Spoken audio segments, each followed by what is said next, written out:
people. How do you feel? I really hope that everything is going well. So each of us have had really nice work before first submission. So now first submission is finished, and we are waiting for your results, your team results on GeCCo.case@gmail.com. So the whole night is in the nearest future, and I really want to share my really nice experience how to survive during the whole night and feel not so exhausted and bad. So my colleagues from a consultancy company shared me this special recipe. It's orange juice, a cup of espresso, and a piece of chocolate. So you may eat it in the special order. As I said, orange juice, and then cup of espresso, and then a piece of chocolate. And after that, you feel yeah, all in, not all in one cup. No, just in an order. And after that, you feel really better than before. Just check how it works. And all now, right. Yeah. I think me and Gunders also have an opportunity to check it during today's event. And sure. Yeah. What about Meg? Meg is our second keynote speaker, and she's the organizer psychologist. Yes, Meg? And from USA. I'm ready when you are. Yeah, okay, so you're welcome. Let's start. Okay. Well, good morning, or good afternoon, or good evening to all of you, depending on where you are. And I just want to first thank you for inviting me to speak today on managing the intangibles of change. A little bit of a brief introduction about me. I've lived a life that even I could not have dreamed I would live when I was 20. But by living my motto and following my philosophy, I've had experiences beyond my imagination. So what is my motto? It's that project management is a life skill, not just a job. So why do I feel this way? Because every day we all use at least some PM practices. And with practice, we begin to use them automatically. We then expand on the ones we use as we have new experiences. As an example for everyone, at 1 a.m., 1 in the morning, on the 1st of September in 2016, Hurricane Hermine had filled the bottom floor of my house with salt water from the Gulf of Mexico to the approximately 5 feet deep. Later that morning, I arrived back to my home and found the entire bottom floor destroyed. While this was quite a change and a bit of a shock, as you can imagine, I went to work, and within 6 weeks, all of my insurance companies had been sorted out and had put money into my bank account as per our agreement. I had a contractor selected. We had a start and end date selected. Our budget was defined. I understood all of my stakeholders and suppliers. I understood and had plans for several risks, including another hurricane that actually did come later that week on the other side of our state, but close enough to do some additional damage to my home. We'd set a very excellent communication schedule with my stakeholders, which primarily was my husband and my contractor. I'd worked out a change management approach, and using the Agile system, I have to say that the work is started, and we are expected to be completed by Christmas. This is a huge project accomplishment for me, considering that we, meaning my house, have been designated as the worst hit in this section of our county. There were approximately 80 homes destroyed or damaged, and ours was considered the worst. We are now ahead of the building and completion schedules of others who had less damage, so I think my PM skills were well used. My philosophy: every day is a day to experience. Every day is a day to experience something new. I'm fortunate in that I have a bit of flexibility to plan, do, check, and act at this point in my life. I do this every night. Back up a little bit. I do this every night and every morning. Today, I hope to learn from my fellow speaker, but also I have a plan for this afternoon to start using a new product, and should that all work out, I'll be able to use it in other areas of my home. But even if it doesn't work, I will have learned something new. For me, the concepts of success and learning are not synonymous. Sometimes they coexist, and other times they collide.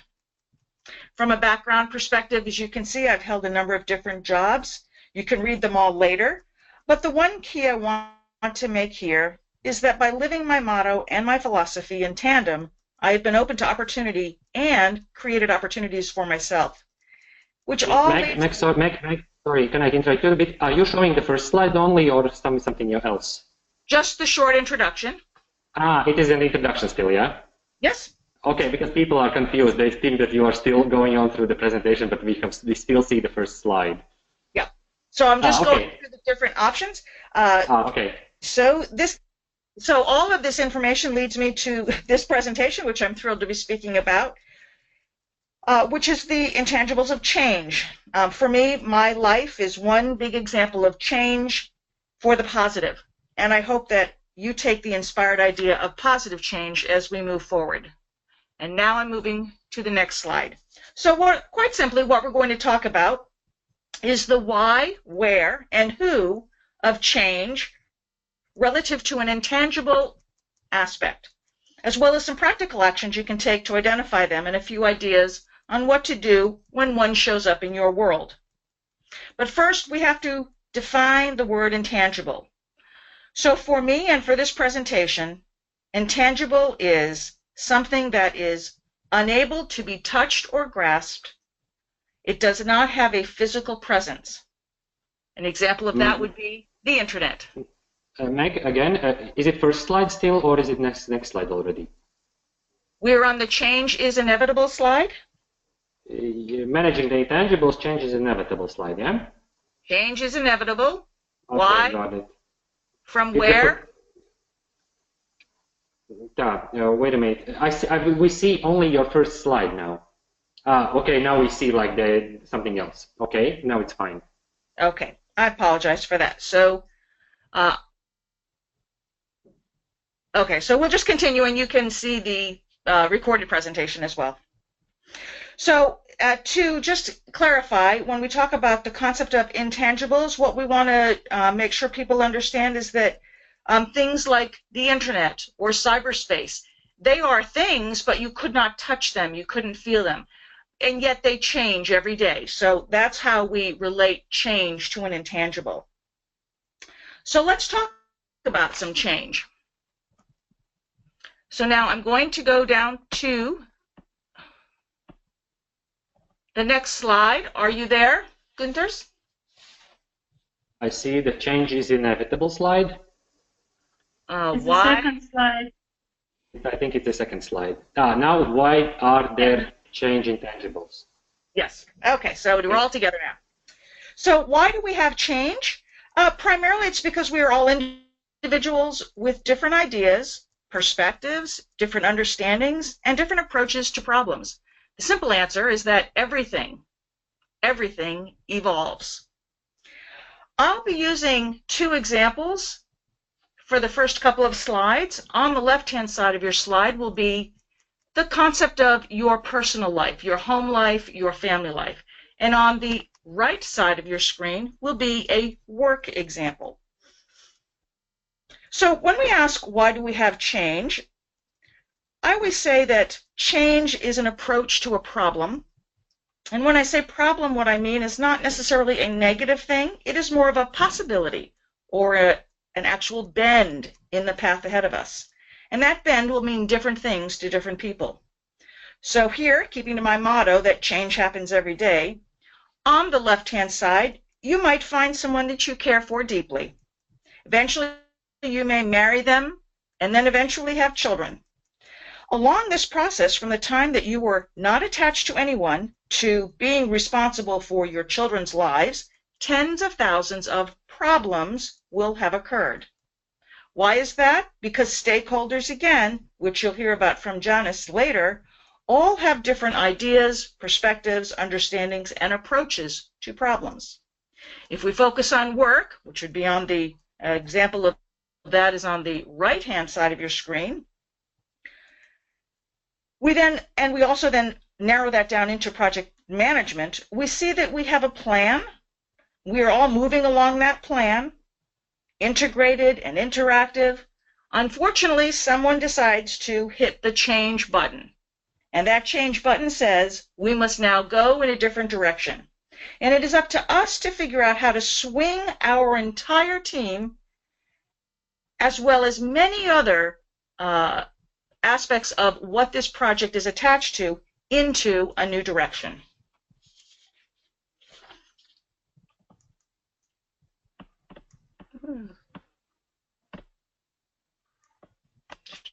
Go to the next slide. So on the next slide, we're going to talk about where will the change intangible come from? Where do things come from? So again, we'll use the family as an example on the left and the workplace environment on the right. Like most surprises, change comes from everywhere. It can come at any time. But from the where perspective, when we look at the family again, we have marriages and then broken marriages or divorces. Those are two huge changes.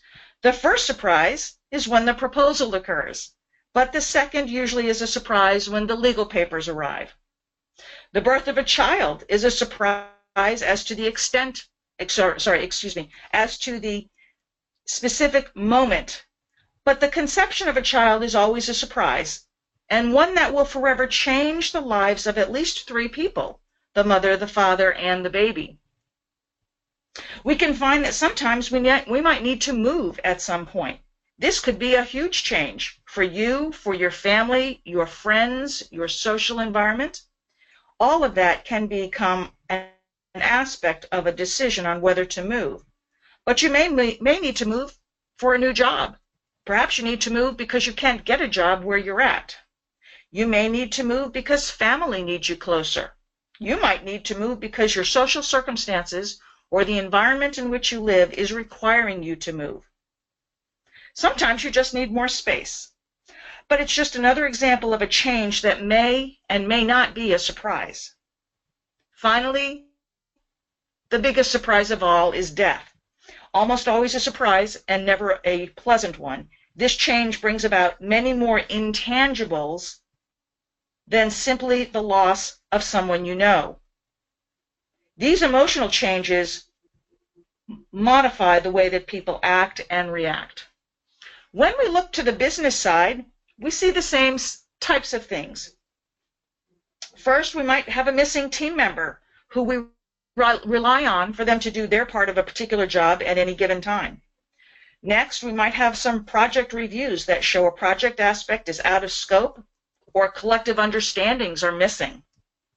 Next, we see that people are growing all the time. And when someone gains new knowledge, they want to put that knowledge to use. Often that means they have to go somewhere else to gain experience because the opportunity is not in the current corporation or organization they're working for. So the intangible change in this mode is that there is now a hole where that team member was.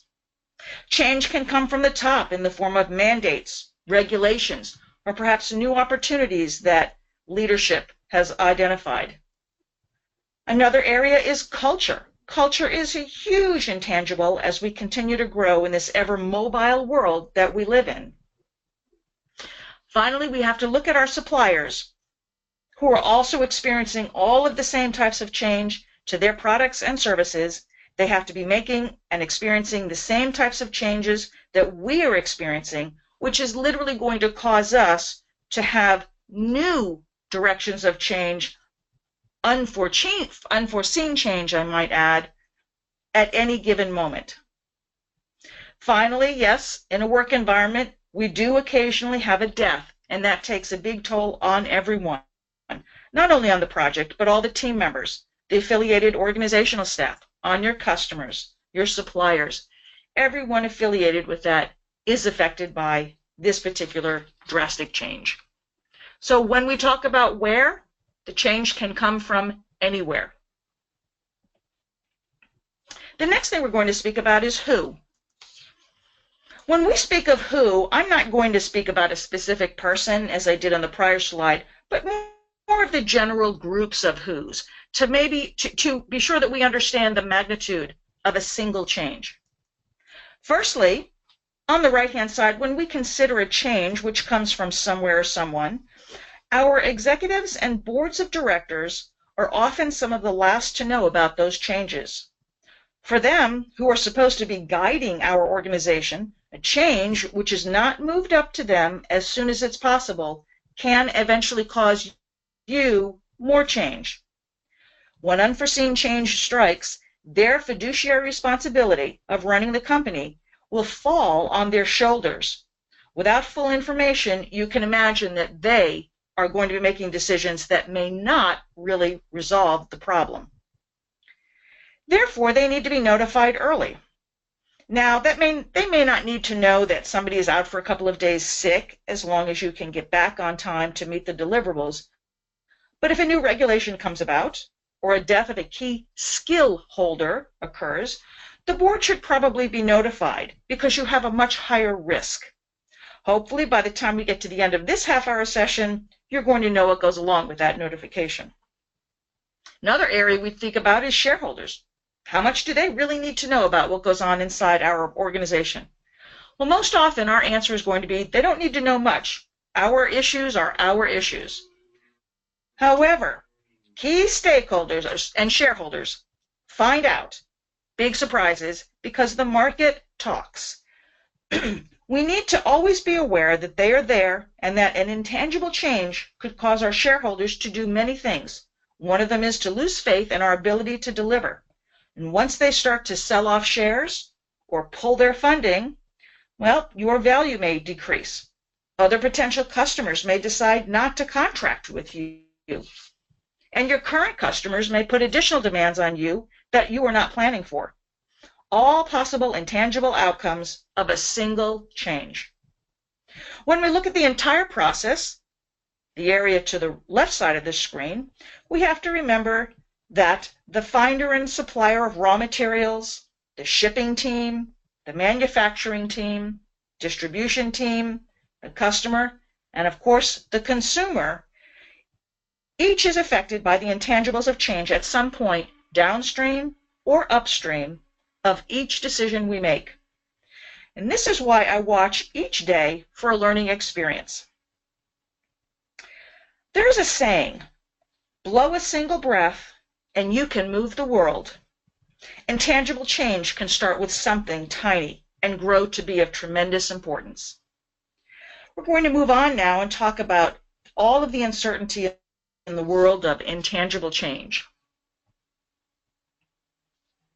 So how will I identify an intangible and then plan, do, check, and act?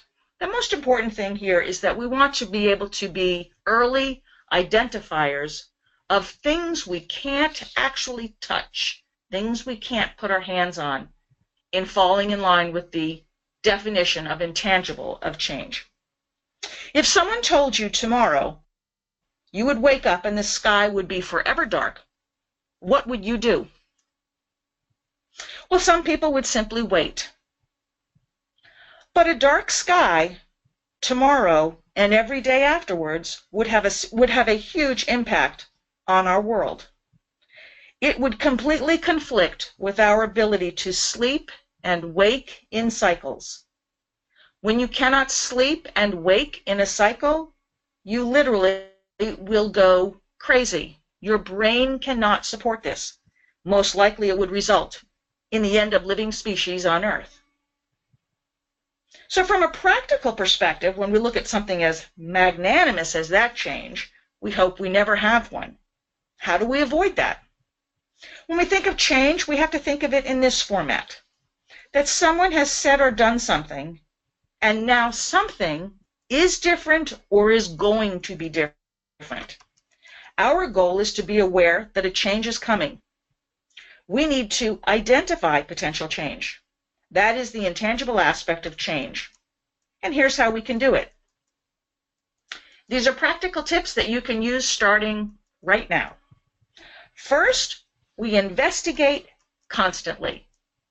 My little green man is investigating. Remember my philosophy of learn something new every day?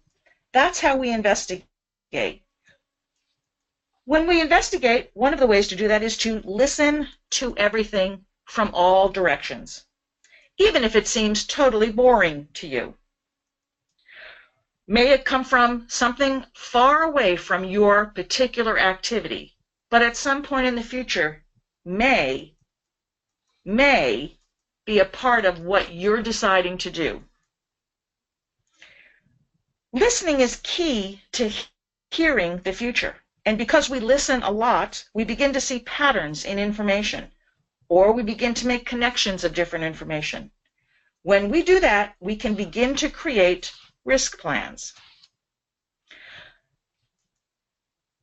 Something that you can do is read the news.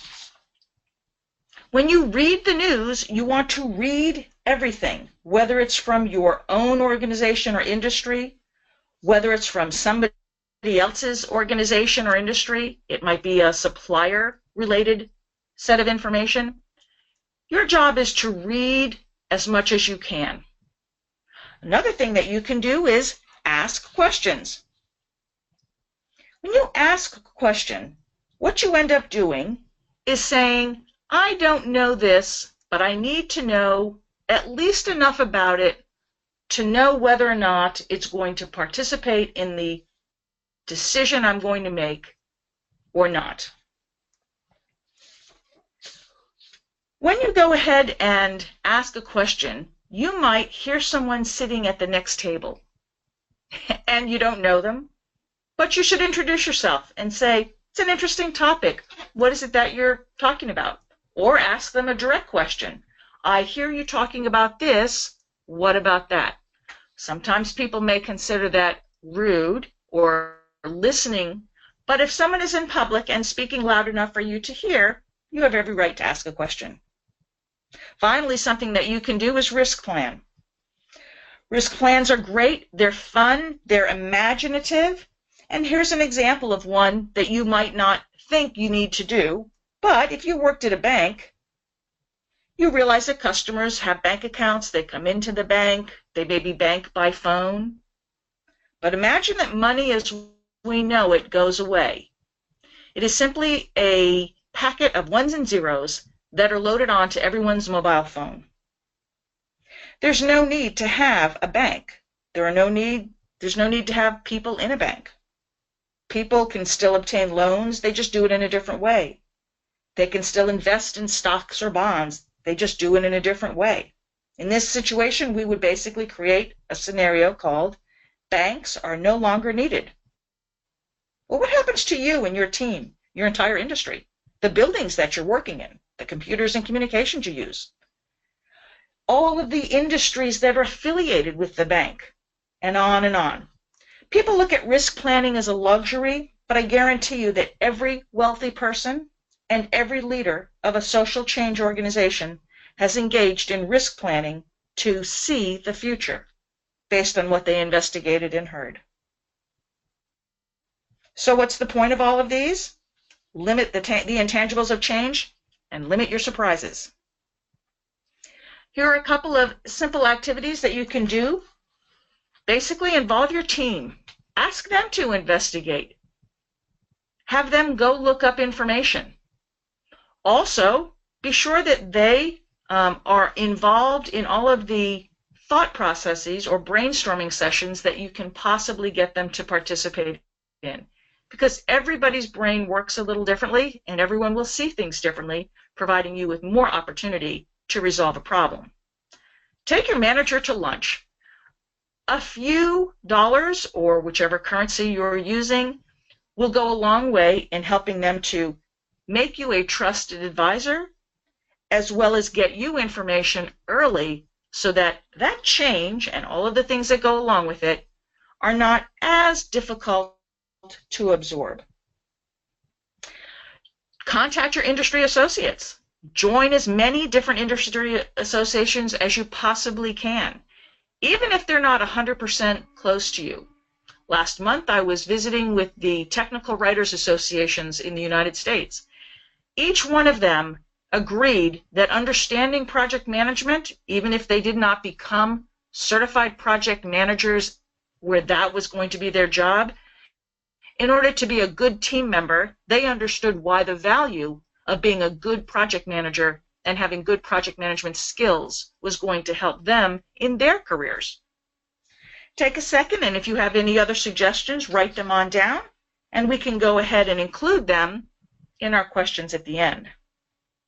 In essence, you want to become the Renaissance man or woman of the new millennium. Remember that broad-based information beats out focused, limited, deep knowledge every time when it comes to identifying intangibles.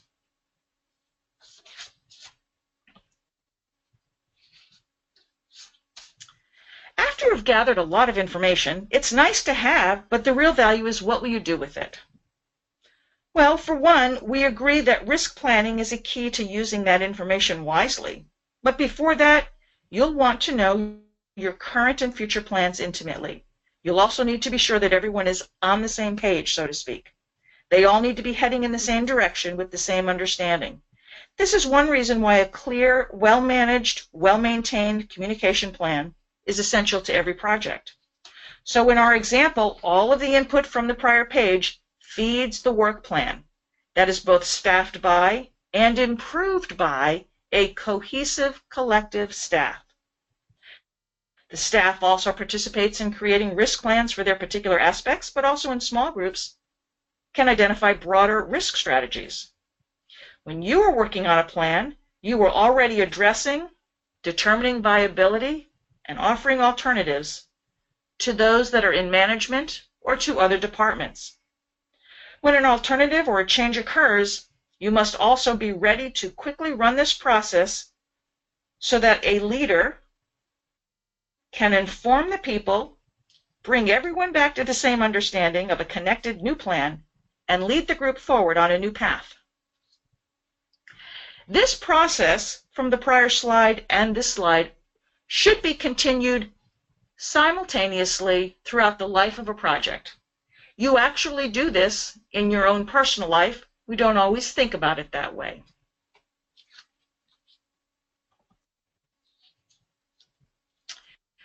So again, how will we identify the plan, then check and act that we've actually done our job? Well, we add all of our investigative skills. We add all of our to-dos, the things that can make us more valuable, as well as more valuable within an organization, plus all of the work that we've done to help move that plan in an opposite direction or on a new path. We then have to check and make sure that we're actually moving on the correct next path. So one of the things that we want to do is regularly engage in information gathering, doing and modifying our plans, then checking to monitor that what we have done looks good. Some people say that they have averted disaster or avoided the intangible surprise. But in reality, a good project lives in this cycle constantly.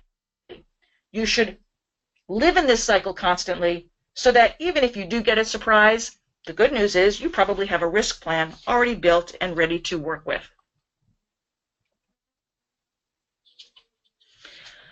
There is one area of the intangible that we rarely speak about because you can actually touch and feel a human person. But people are a huge aspect of the intangibles. There is a saying, there is no I in team. And when it was said back in the 1960s during a sports venue, it was said with the following meaning: that no individual could be successful alone. Since then, people have abused that term and created whole industries where team has taken on new meanings. There was a time when you were scolded if you said I and not we. There was a time when a team meeting was held on a regular schedule, whether it was needed or not, because we were doing the work, not the individuals. I have a different perspective, which I use when I provide various consulting services in strategy, communications, project or product management, leadership, conflict, and even with my own psychological clients. It's true that it is difficult to do anything and everything by yourself.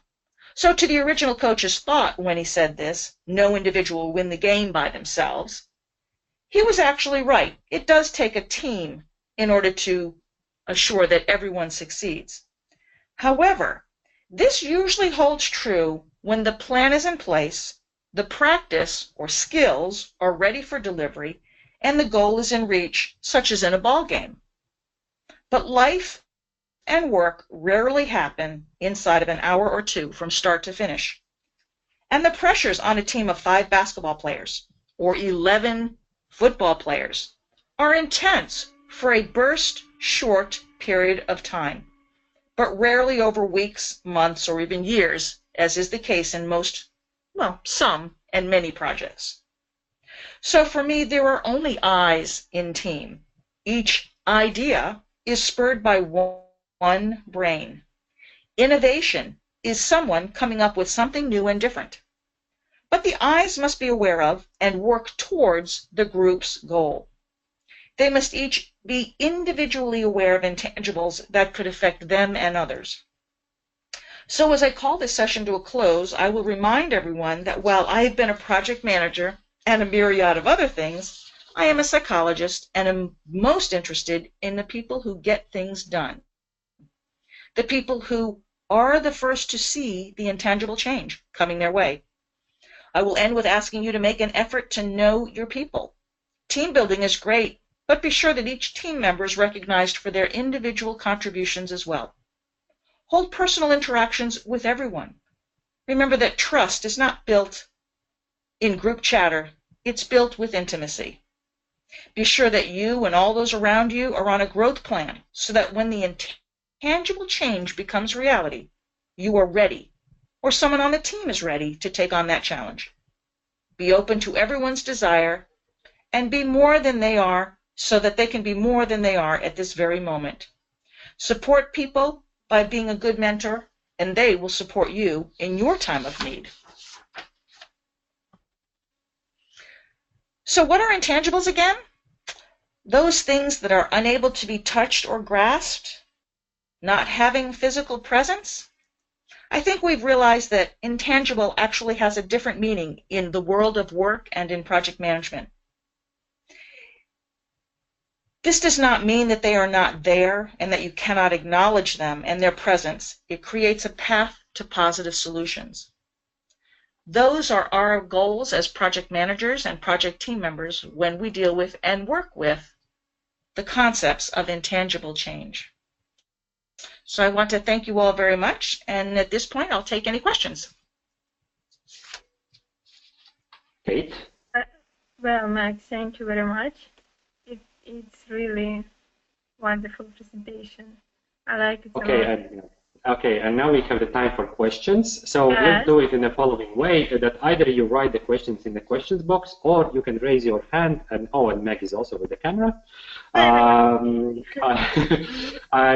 So either you write a question in the questions box, or raise your hand, we can unmute you, and we might unmute you, and you can ask the question directly. So, but my first question would come from myself. I really like the presentation, and Meg, for you as an expert on these kind of things, what would be your recommendation? How do I sell the fact that something will change to my team, for example? How do you sell the fact that something will change?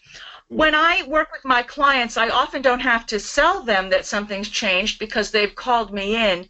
I normally ask them to identify something that has gone oddly off track in the prior 6 months or year so that they can tell me that they understand that a change does happen. The great news about that question is you don't really have to sell them on the idea that something's going to change. They already know it. They just don't associate it with what you're talking about. Now, if you are, as a consultant in there, trying to talk about the fact that something changes, the best thing I would do is to learn their industry, and I would pick 2 or 3 great examples of changes that made that industry have to take a right turn, a left turn, or an about face. Okay, but for example, if you go to more personal level, like let's say, I imagine I have a project team, and there is happening or there will be a major change in the project, and some team members might refuse that, let's say, how do I persuade them that okay, we have to do it new way? Okay, so they've stuck their head in the sand. Yeah. Essentially. And the change has already arrived, you said, and you're trying to help them come along on the journey with you? Or I know that it will soon happen. Okay. I often I try to pick those people especially to engage with me in a risk management process.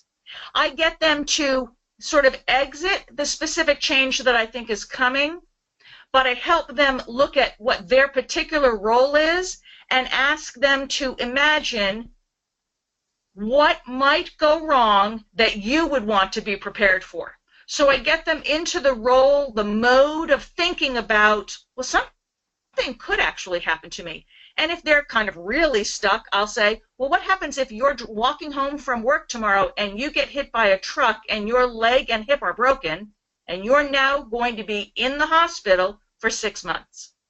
And somebody will look at you and say, that's not a really good one. I don't think I'll get hit by a bus. And you say, you're right, I don't think you are either. But if you were, what would happen to all of your teammates? Now what they have to do is look at, what would my change mean to the rest of the people I work with? It helps them to, again, step out of the fact that a change is coming. Because you can't really shove a change at someone unless they're ready to accept that change is a part of life. So instead, give them an example of something where a change to them personally will affect those people that they are closest to in the work environment.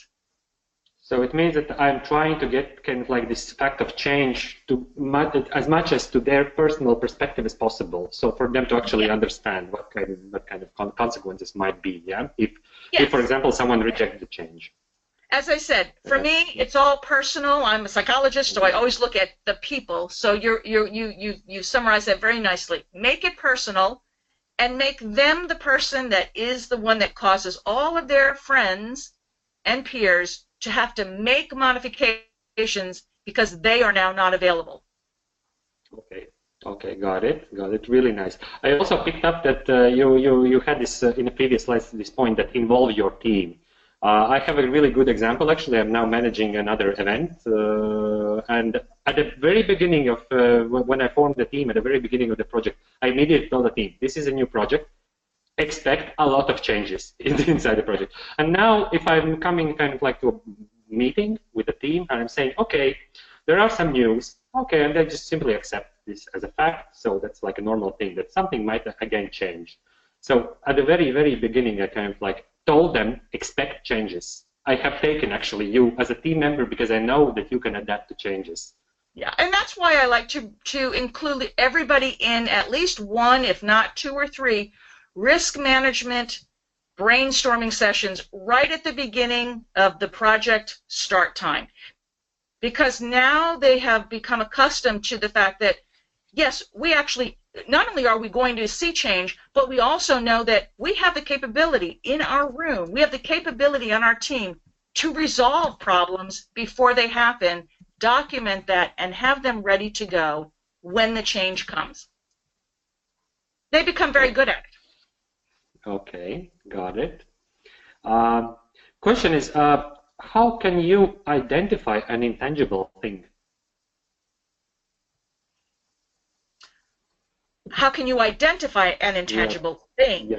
So often in the investigation mode, I find that information which isn't very clear and hasn't come to me in the form of a directive is information that I can use to associate with other things that I know are going on.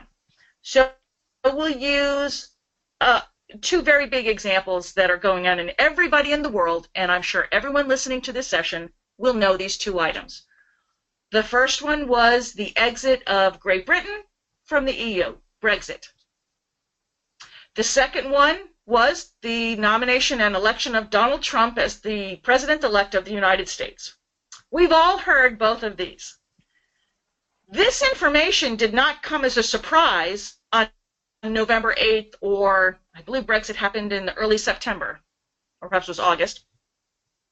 It was not a surprise. There had been discussions and information in many, many circles about this possibility for a very long time before it actually happened. So when we talk about an intangible thing, the tangible aspect of each of those was the day the vote was taken for Brexit, and the tangible was the day the vote was taken for Donald Trump. But all of us in our worlds that had something that would be affected by the Brexit change or by the election of Donald Trump, we all have been thinking about, what if this happens? What if Brexit actually passes? What if Donald Trump actually wins? How does that affect me? How does that affect my team? Should I be planning early? Should I be doing something now in preparation for that? This is all risk planning, and then you might actually take action. So the intangible is the what if aspect of each actual task or event. Okay, wonderful. You can only prepare for the possibility of it. Yeah, okay. So not to prepare for the actual thing, but for the possibility for it to be. Hopefully you're preparing for both.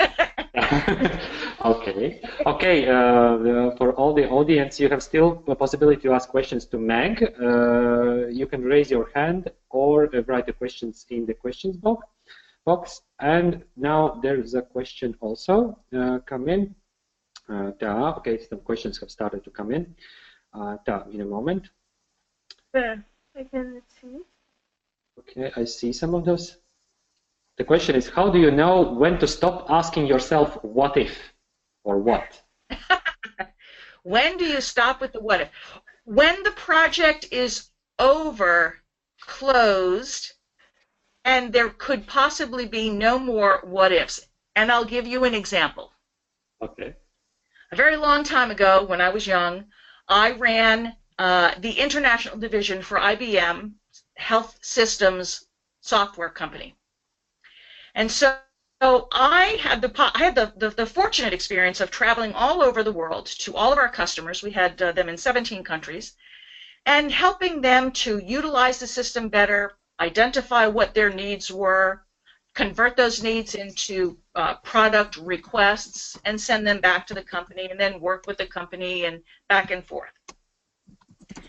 This was back in the early 1990s. It was 92, 93. It is currently 2016, if I'm correct. Are we all in 2016? Hopefully, yes. Okay, so that makes it approximately 25 years later. Occasionally, I receive a call or an email from one of those customers who is still using that system. And they want to know whether or not something is possible. My what ifs have never ended on that, because there is at least one customer, although there are like 7, I think, there's at least one customer still using that product in the world that I was responsible for. So my what ifs don't go away. Other aspects, for example, would be something shorter. When my home is restored and everything is working fine, I have warranty periods. My what ifs will continue beyond the warranty period because I might have another hurricane. I happen to live in a hurricane zone. So my what ifs will continue. The thing about a what if is that it doesn't consume you. It occurs to you, and if you have what I have, I call mine. This is my Mr. Wizard. It's my new Galaxy Note 5. And what I do is I write myself a note. And I have different notes in different subject topics to just say, hey, if this happens, this is what you want your decision to be. I would say that you don't ever stop asking what if until the project is done. Now, an example of where it's done, we happen to have a program that was not only completed, but we actually replaced the program with a new program. I finished my what ifs on that early program because no one could get it anymore. It's gone. That's when I would say no more what ifs. Okay, and there's also one interesting question. Kind of like, if your team, for example, I'm in a team and my teammates regularly make some kind of like a changes, I don't know, expectedly or unexpectedly. Yeah? How can I? Wait a minute. The question was kind of like, what should I do as a project manager if my team members like all the time are changing something or changing like without any notice? Okay, well, hopefully that project manager has hidden their name. Because we don't want them to have a team that sort of leaps above and beyond them. I would say that part of the problem that we have is a communications problem. We have a communications problem, and we don't understand, we have not taken the opportunity as project managers to recognize that a team member made a change and that there were downstream problems that occurred because somebody chose to make a change without telling anybody. I'm very big on what we call carrots and sticks. I like to reward people when they do really great jobs, and when there's a problem, I like to bring out my stick. And that stick is not smacking somebody, hitting somebody. That stick is typically a conversation that helps them understand that the change that they made, or in this case, the decision that they made, actually, I want to show them what the outcomes were from their change. Not just to me personally, but to their teammates, to our customers, to our suppliers perhaps, to our management staff, to our sales team who are probably out selling X when it's actually Y. So one of the problems with that is when you start to see that, you have to, as soon as you see it, you have to immediately build yourself a risk plan that says, this is what the likely outcomes are for that change that you've made, and you need to bring the team together after having spoken to that individual privately so they know what's coming, but say, and you don't even have to mention that person's name in the meeting of everybody, but speak about that change and what it actually did to the work breakdown schedule, to your resource schedule, and then again, how it affected people. Embarrassment is not something I like to do to an individual because I talk to them privately. But when they do something that really does cause a problem, I want to be able to take that and use that as an example for the rest of the team. So whoever that project manager is, take one that's happened, a big one, how it changed everything, and turn it around and turn it back on the team and say, here's a change that was made. I want to talk about how it affected each person and why we don't make changes until we discuss them as a group. Wonderful. Okay, I think we are ready to say thank you. Yes, Kate? Yeah. Okay, I see that there are no extra questions, so thank you, Meg. Thank you for really the great presentation, and we will now switch you off. You can still stay. You can, yeah. I just want to say I wish every team the best of luck in your endeavors over the course of today and tomorrow. Have fun. Okay, thank you quite a lot. Bye, everyone. Okay, and everyone else. Okay, I'm now switching off Meg. Yep, Meg has disappeared. Okay, and for everyone else now, we say a big thank you to Meg for the presentation. And okay, Meg, we will remove the. In a moment, I will remove myself as a presenter. Yeah. Okay. I am now the presenter, but I will switch off my screen. Okay, and now we will continue with the questions and answers session. I will turn on all the organizers. So other organizers, Katya, Kim, you can join us with the cameras like now. Denisa, I will just add you. as an organizer. Katya is here, hopefully. Yeah. All right, and the thing will go the following. We as an organizers, we open up a questions and panel, a questions panel. Do you know how to do that? It will be better if you can read all questions. If I can do what? Curate all questions? Yes. Yeah. Okay, I will curate all the questions. Before we start answering the questions, can I have a quick reminder for the teams? Sure. Yep. Sure. So when you submit all the submission, please pay attention to the title of the email, because we are handling a very huge amount of email, and we're trying our best not to miss any of your submissions. So it's very important that you have the name as was instructed in the email. Otherwise, we cannot guarantee that we receive all of your submissions. For example, I received so many submissions from team 1, and I have to figure out from which team actually, because in the instruction it's written team 1 and you forgot to change the team number of your team. So I have to figure that out as well. So just try to take some time to be sure that the information is correct, so that we can directly transfer your result to the jury. Yes, thank you. Okay, so essentially everyone can now ask questions regarding the GeCCo competition. Use either the chat box, the questions box, feel free to write the questions, or raise your hand and we can unmute you. So you can ask the question directly. We will be able to hear your voice, like everyone will be able to hear your voice. Okay, there are some questions came in regarding GeCCo. The one was in a moment. I will check it out. The one was about risks. Does the risk management plan need to include the response plan for identified risks? Essentially, risks plan, how detailed it should be. I'm afraid we cannot answer this question. You already have all instructions written in your questionnaire, so you have some examples that which documents can be as evidence, and if you think you need this, you should include it. If you think you don't need it, it shouldn't be included.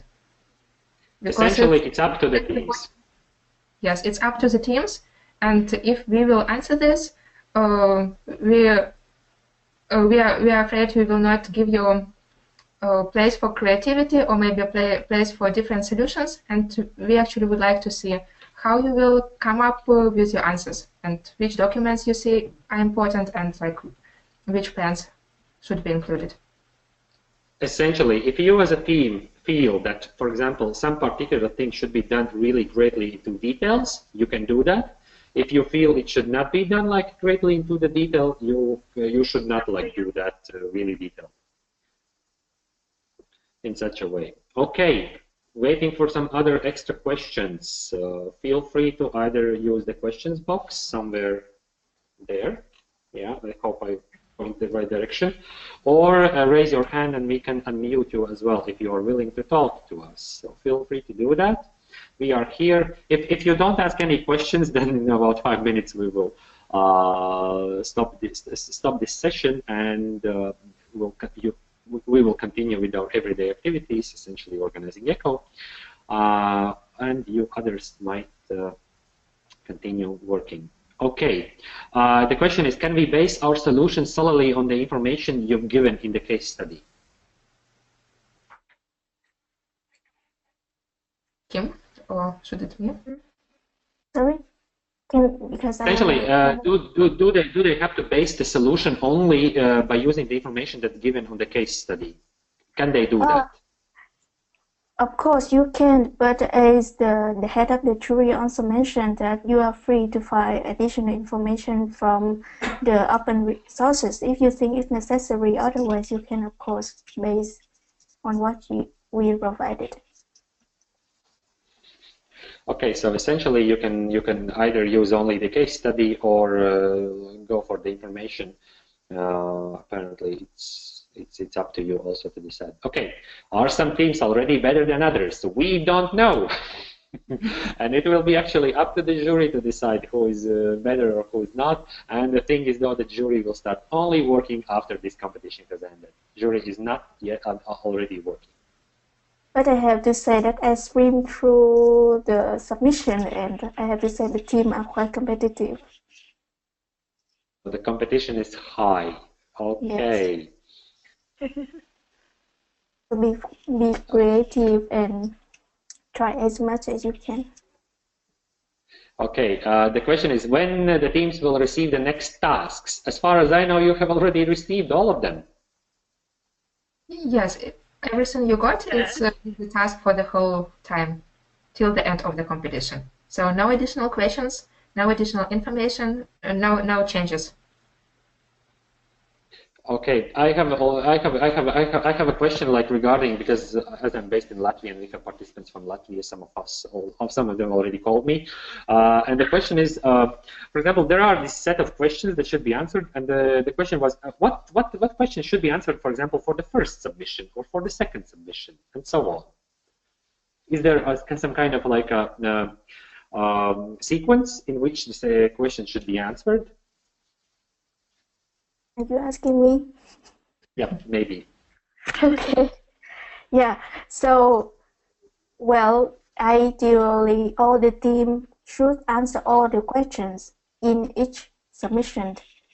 So all questions should be answered because it can be very incomplete in the first, the second, or the third submission, but it's important for the jury member to see how you process after each submission period, and that's what is evaluated during this competition. So try to answer all the questions as much as you can.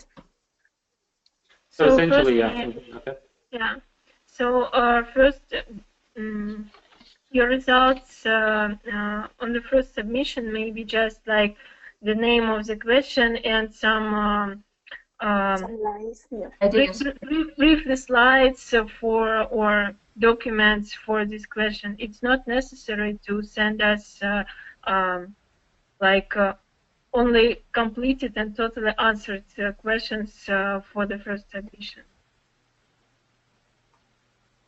Okay. We develop it each time. So.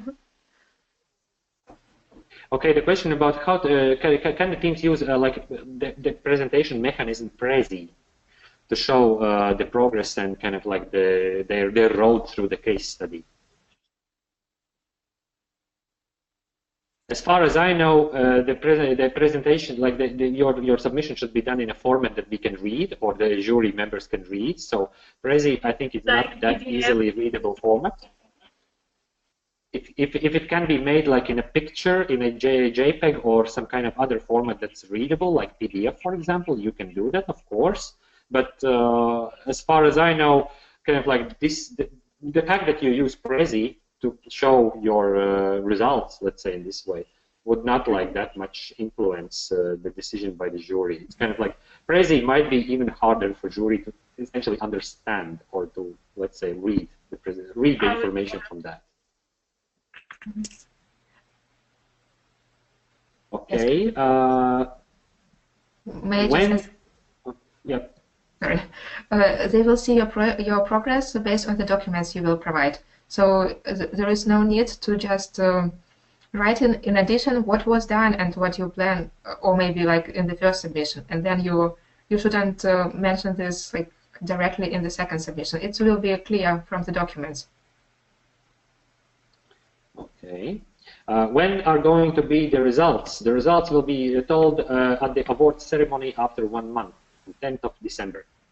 So this is the competition where you do the case studies, then the jury will evaluate everything, and then on the 10th of December we will have the award ceremony with the results. And every single team should also receive after that their team results as well, or not? They will receive a feedback from the jury panel. Okay. So you will receive a feedback as well after that. Okay. Question, the next one. Okay.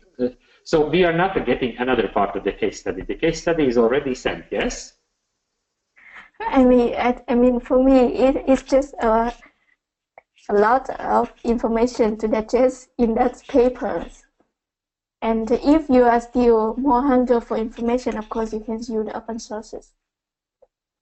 But essentially, you have received all the case study, and nothing regarding the case study will change. So you simply have to do now the submissions and answer those questions that are asked in the case study within the next submissions. How important is it to refer to ICB4? I think it is not that important.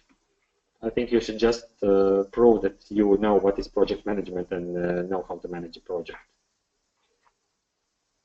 ICB4 used as a reference, but you know maybe what competences will be assessed by the jury panel. Okay.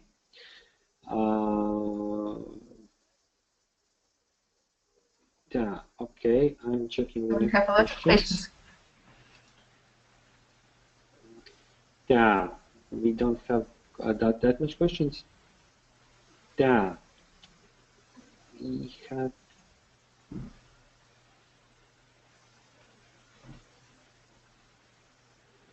Well, essentially the same question about the formats. Like, for example, if the team uses Excel, can I submit something in Excel? Yes. Okay. And we have one hand. We have one hand, do we? Yeah. Yeah. I can unmute this place. Oh, already unmuted. Okay. Yeah. Hello, Okay. you are unmuted. Durai Akintola. Yeah, yes, yeah, my question is, we have 2 weeks for our video after the competition, but right now we are working, we don't have time to take the pictures. How is this possible?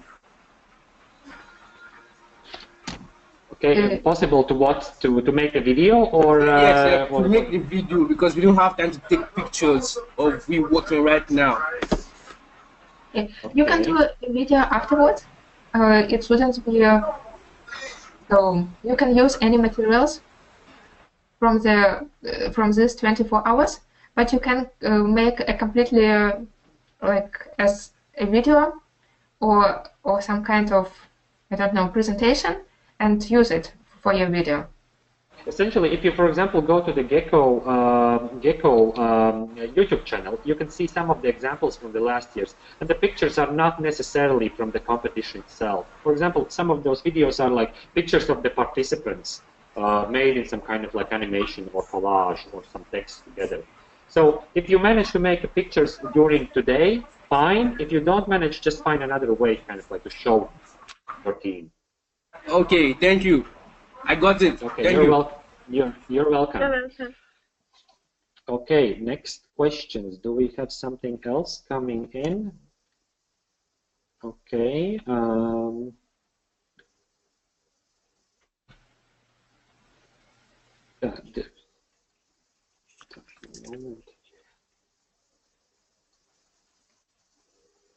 What is the question number 6 in the case study, Kim? Do you know? I know, I'm not sure about the content, but I'm sure it's about the case. About the case. Because there's a question kind of like when we answer the question number 6, when we write the text and also inside the table, should we insert the table from Excel directly to the board, or should we submit them separately? As far as I know, Excel is in the formats that we can read, so you can submit it separately. Is it? Well, I think it's up to the team, but it would be better if everything is in one place, I would say. It's easier for the jury to check. And like, for example, to open a separate document with the explanation in one other place, then it would be a bit more difficult. So of course, you can choose how you want to present the result, but I would say I would prefer to put everything in one place. So you can, for example, of course, do the table in Excel, but can you try to copy that to your final result, or to take a screenshot, or do something similar? Okay. So if you do it in one document, it will be much easier for the jury to understand. If it is possible to make sure, make really clear at what point the jury has to look at the Excel file, for example. Mm-hmm. Okay, any other questions? We have answered them so far. So if you still have any questions, use the questions box to ask them us, or raise the hand. We can unmute you as previously. We will wait for 5 extra minutes. If there are no questions, then we will finish up. I hope that you are doing well with your case studies and so on. All right. We as a core team member, we're also doing quite okay. After the previous opening ceremony, we also had like a meeting together and made some interesting stuff, which we will hopefully publish on the Facebook event as well. So you will be able to see how we are doing on the backstage on this event. So time for questions. Okay, we have a question. Can the team use PowerPoint for presenting the solutions? Yes, you can. Actually, I'm sorry, we have this on page number 14, instruction for the competition. There is one sentence, and we list there all documents that that we can accept. So it's Word documents, Excel files, PowerPoint documents, PDF documents, and images in JPEG or GIF format. So just read it once again, and you will see this information already in your instructions. So the PowerPoint goes really well. Yes. No problems with that. All right. If there are still any questions, use the questions box like over there. I'm actually doing like this. I'm pointing him in the ear on my screen.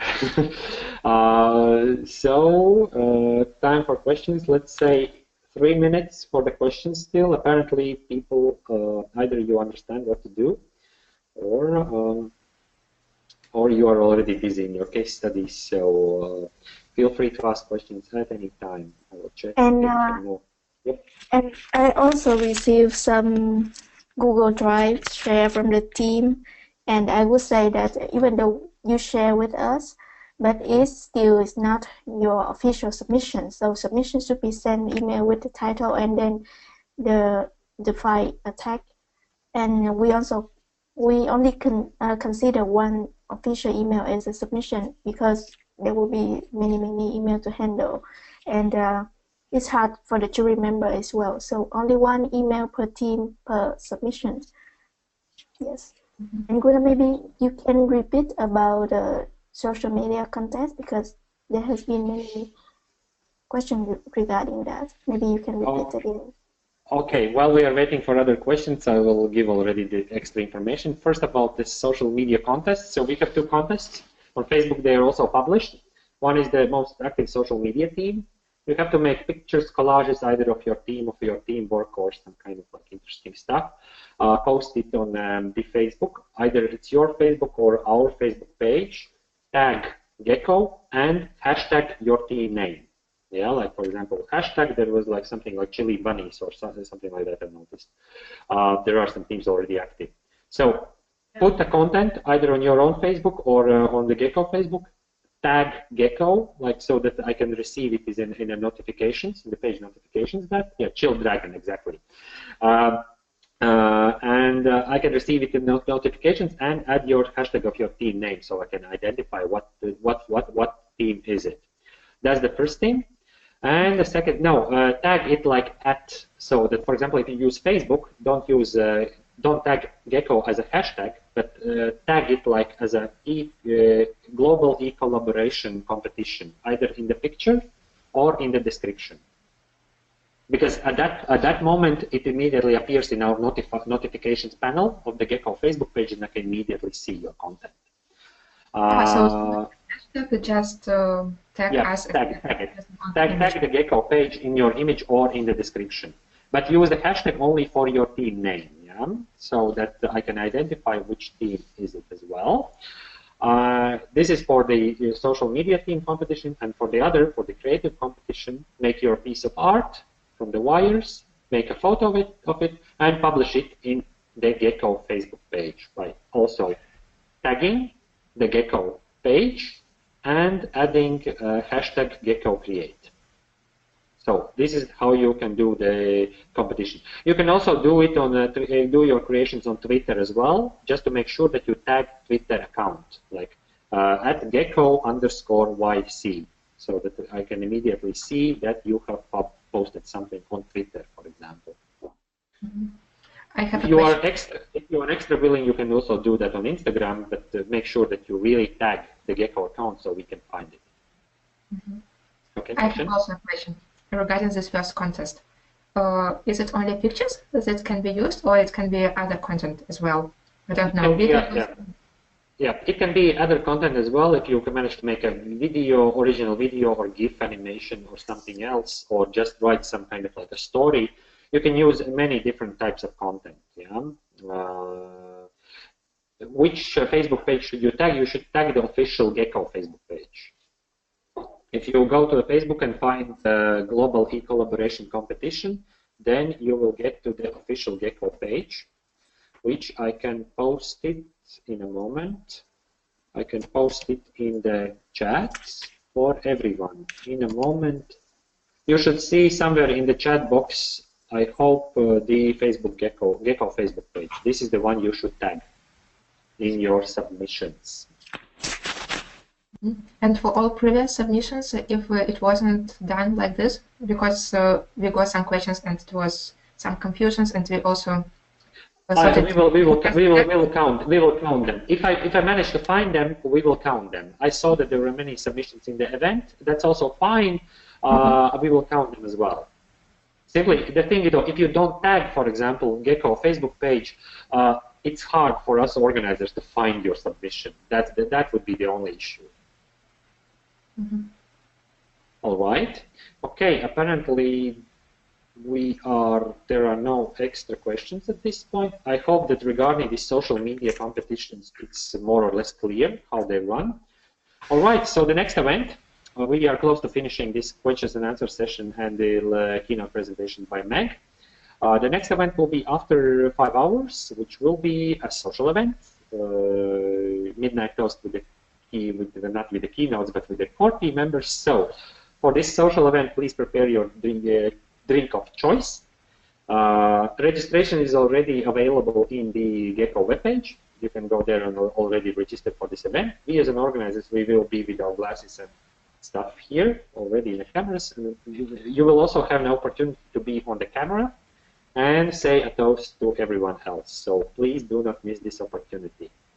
So go register to in the prepare your drink. What? Yeah, prepare your drink. Go register, prepare already your drink, and we see you in 5 hours. Okay. Yeah. No extra questions, then thank you a lot. Thank you, the core team, for providing with the answers, and see you in 5 hours. See you in 5 hours. You. Okay, see ya. Bye. Thank you. Good luck. Bye. Good luck. Good luck. Good luck.